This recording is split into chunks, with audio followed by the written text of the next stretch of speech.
रहीम। मेरा नाम डॉक्टर ताहिर खान सिकंदरी है। मैं Pakistan foreign doctor medical graduates का प्रेसिडेंट हूँ और मैं सबसे पहले आप लोगों को शुक्रिया अदा करता हूँ कि आप लोगों ने हमें दोबारा से मौका दिया प्रेस क्लब में कि हम अपने पीएमडीसी के बारे में जो हमारे साथ नारवा सलूक हो रहा है उसके बारे में हम आप लोगों को दोबारा आगाह करें। इससे पहले भी इसी प्रेस क्लब में हमने एक प्रेस कॉन्फ्रेंस की थी और उसमें हमने पीएमडीसी के जो हमारे मसाइल थे, जो नारवा सलूक थी फॉरेन मेडिकल ग्रेजुएट्स के साथ, वो हमने आप लोगों को बयान की थी।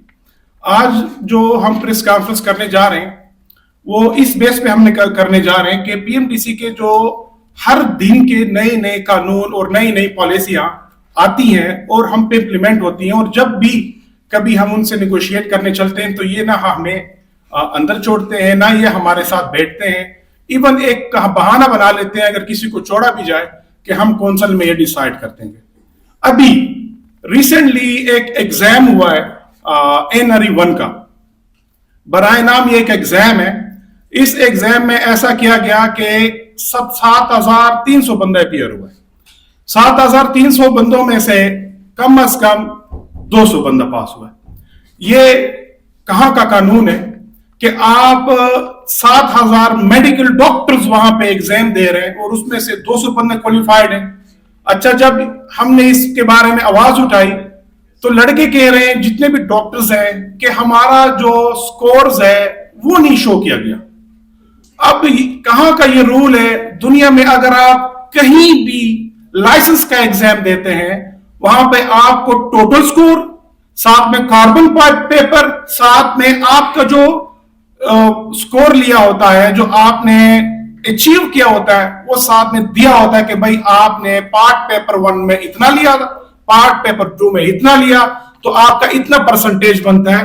ना ये लोग हमें परसेंटेज शो करते हैं, ना ये हमें अपना स्कोर शो करते हैं। जब हमने एहतजाज की कॉल दी, कल रात इन लोगों ने एक वेबसाइट पे लिंक डाली कि ये आप लोगों का जो स्कोर है वो देख लें। इसमें से इतनी अजीब किस्म की चीजें निकल आई कि कहीं पे 70% पे बंदा फेल है और कहीं पे 110 पे पास है और 119 पे फेल है।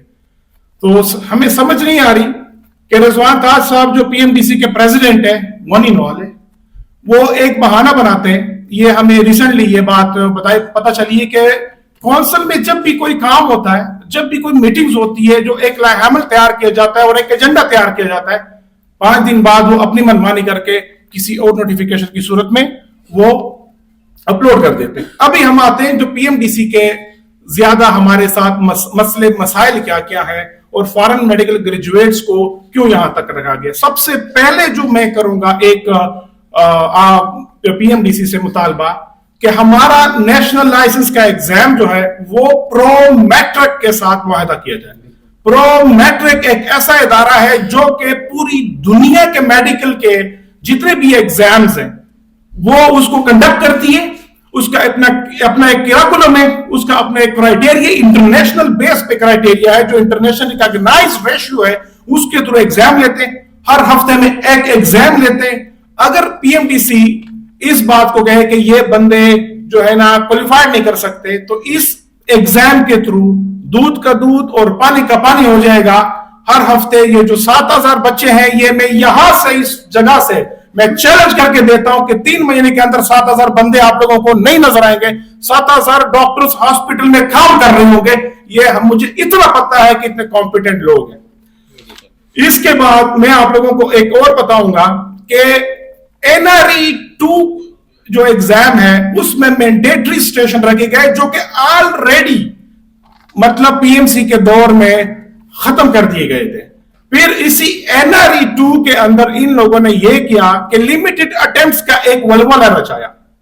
लिमिटेड अटेम्प्ट्स क्या है और मैंडेटरी स्टेशन क्या है? बच्चों को, स्टूडेंट्स को, डॉक्टर्स को ट्रैप कैसे करना है। मतलब अगर एक बच्चा पार्ट 1 पास करता है और पार्ट 2 में जाता है और पार्ट 2 में वो 3 अटेम्प्ट्स फेल करता है, तो उसको वापस से ही आना पड़ेगा कि आपने पार्ट 1 देना है। और उसी के अंदर ये जो मैंडेटरी स्टेशन का ट्रैप है, वो क्या करते हैं इसमें कि मतलब अगर आप वहां से निकल भी जाए तो मैंडेटरी स्टेशन में अगर एक भी स्टेशन आपका फेल हुआ, इसमें से 3 के 4 स्टेशन होते हैं, मतलब आपका पूरा कैरियर, आपके पूरे 5 महीने, आपके पूरे 1 साल की जो ان کی وہ ہوتی محنت ہوتی ہے، وہ آپ کو فیل کروا کے واپس بھیج دیا جائے گا کہ آپ نے واپس جانا ہے کیونکہ آپ کو تو پاس ہی نہیں ہو سکتے یہ.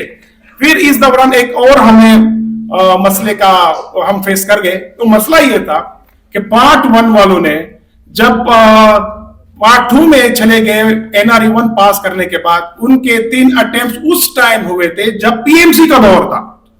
ان لوگوں نے ایسا کیا کہ جو مینڈیٹری اسٹیشن کا اور یہ جو اٹیمپٹس والا مسئلہ تھا، یہ دوبارہ سے راتوں رات ایک پالیسی نکالی اور ریٹروسپیکٹولی امپلیمنٹ کروائی.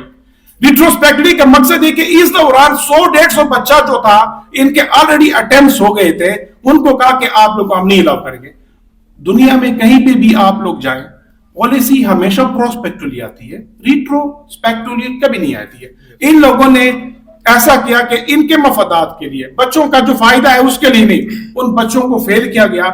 ہماری پریس کانفرنس کے بعد اور پروٹیسٹ کے بعد ان لوگوں نے کیا کیا، ایک چانس دیا کونسل کے اندر کہ یار یہ بات تو ٹھیک ہے، یہ تو ہم سے غلطی ہو گئی تھی، چلو ان سب اسٹوڈنٹس کو ہم دیتے ایک چانس. جب ہم ان سے ملاقاتیں ہو گئی، یہ سارا کچھ ڈن ہوا، کونسل کی میٹنگ کے بعد رضوان تاج صاحب نے ایک اور چھوٹی سی نوٹیفیکیشن چھوڑ دی کہ نہیں، جو بچے میں اٹیمپٹس کی وجہ سے فیل تھے وہ صرف 3 اٹیمپٹس میں آئیں گے، اور وہ جو PMC کے دور میں تھا. بھائی PMC کے دور میں تو PMDC نہیں تھی نا، مطلب آپ نے ریٹروسپیکٹولی آپ ان کو ایک چانس دے رہے ہیں. جو ان کو 1-2 سال ضائع کروائے تھے، اسی بندوں کو، اسی لوگوں کو آپ کہہ رہے ہیں کہ نہیں، وہ PMC کے دور کے جو فیل تھے اس کو ہی ہم دیں گے. مطلب کہ اس میں جو 200 بندہ آ رہا تھا اس نے فیل کیا تھا، اس میں سے 7 بندے آ گئے. 7 بندے اب ایلیجیبل ہیں، لیکن جو پچھلے وہ بندے ہیں وہ ایلیجیبل نہیں ہے. اگر آپ نے اٹیمپٹس کی چیز دینی تھی تو سب کو دینی تھی نا، آپ نے اس کو نہیں دی. اس کے بعد ایک اور ایشو ہمارا آتا ہے افغانستان والا. ایسا ہے کہ افغانستان کے اسٹوڈنٹس ہیں، ان کی یونیورسٹیاں تو پہلے بھی WHO سے ریکگنائز ہیں، ہر جگہ سے ریکگنائز ہیں. رضوان تاج صاحب نے ایک کمال کی چیز نکالی کہ اگر آپ کا ادارہ یا اگر آپ کی یونیورسٹی ECFMG سے ریکگنائز نہیں ہے، بھلے WHO سے ہو، WWVCAM سے ہو، بھلے WECF سے ہو، ہم آپ کو نہیں مانیں گے. یہ وہاں کا طریقہ ہے، یہ کون سی سین ہے کہ بھائی آپ کے اس ادارے سے نہیں ہے، آپ بھلے WHO سے ہو، آپ کو ہم نہیں مانتے. ان لوگوں کو ایگزام دینے سے روک دیا. ان کو کہا کہ بھائی آپ نے ایسا کرنا ہے کہ پوری کی پوری یونیورسٹیوں سے کہنا کہ دوبارہ سے $10,000-20,000 جمع کرنے، ایویلویٹ کروانے. پر یہ جو لسٹ تھی جتنی بھی یونیورسٹیاں تھیں PMC کے دور میں 3 سال لگا کے دوبارہ سے کرائی گئی تھی کہ مطلب ایویلویشن پوری کر کے ان سب یونیورسٹیوں کو ریکگنائز کر دیا تھا. آج وہ بچے سراپا احتجاج ہے کہ بھائی ہمیں کیوں کہہ رہے ہو. یہ جو میرے ہاتھ میں آپ چیز دیکھ رہے ہو اسی افغانستان کے بندے کی MRCP پاس ہے. MRCP UK کا اور اس کا ہے. یہ بندہ وہ ہے جو اسی یونیورسٹی سے گریجویٹ ہے، اسی یونیورسٹی سے نکل کے یہاں پہ اس نے ایگزام پاس کروایا اور یہاں MRCP کے علاوہ. لیکن رضوان تاج صاحب کے مطابق وہ الاؤ نہیں ہے کہ اس کے جو جونیئر اسٹوڈنٹس ہیں یا جونیئر ڈاکٹرز ہیں وہ ایگزام دینے کو تیار نہیں ہے.